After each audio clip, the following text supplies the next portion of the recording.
Hey everybody, welcome to another craft video. This time we are going to be making Viking boats. First you gotta find materials, so we are looking through recycling, making recycling, finding chopsticks for masts or regular sticks, and once you have all your materials assembled you can start working on your boats. Measure your flotation device and make sure that your boat sides are going to be big enough to cover up whatever you're using to make your boat float. I'm using a tray that mushrooms came in. Matt uses a couple bottles of water.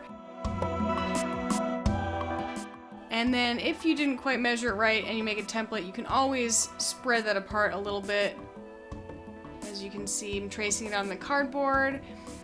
Cutting cardboard out with scissors is not always easy, but if you got a pretty good pair or an adult that can help you out, this part will go a lot easier.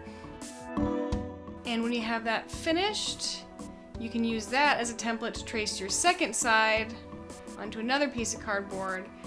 If you have something like craft foam, it might work a little bit better, especially if you're planning on putting this into water. Cardboard will deteriorate over time. And I definitely put my tray a little high up so my cardboard will get wet. I'm using hot glue to attach this. Again, an adult would help at this part unless you have a lower temp hot glue gun. Mine is really hot and takes forever to dry. You could also use Elmer's glue or something like that, but it might be a little bit trickier, especially to get the mast to stay up. It took a while of holding it for it to dry all the way and stay up nice and straight.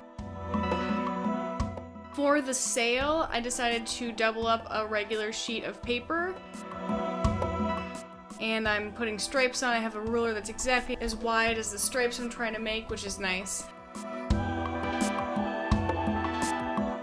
Using a Sharpie here, so you definitely want to put down a piece of paper or a tablecloth or something that you don't mind getting messy.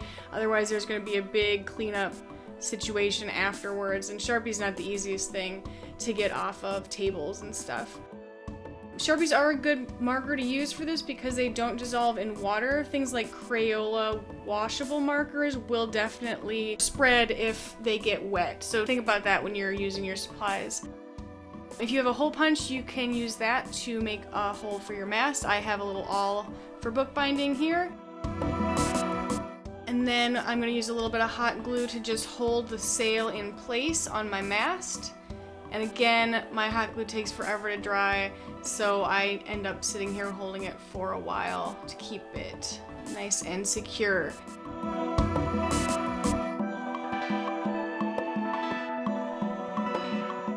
And then you can decorate your boat however you like. I did one side with marker decoration. Again, consider what markers you're using, because if you're going to play with this in water, Crayolas and other washable markers will spread and maybe wash out. The other side, I am cutting strips of paper to act like the slats of wood on a ship, and then just gluing those down. If you don't want to use hot glue, you could definitely use Elmer's or any other kind of school glue for this. Just something that's going to keep your decorations nice and attached.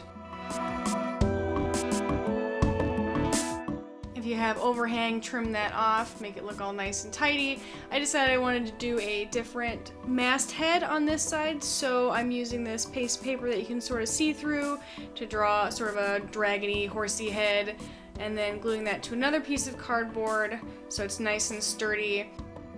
And then I'll hot glue that on there. Again, any decorations that you want to add at this point, if you want to do really detailed wooden decorations, I add a couple more pieces of cardboard here for like trim and a mane. And then Viking boats usually had shields of all the warriors on the side, so I am making a few shields to go on there. I forgot to put down a piece of paper underneath this marker section for a while, so I did have to wipe off my table. Luckily these markers are of the washable variety, high enough out of the water that they should stay safe.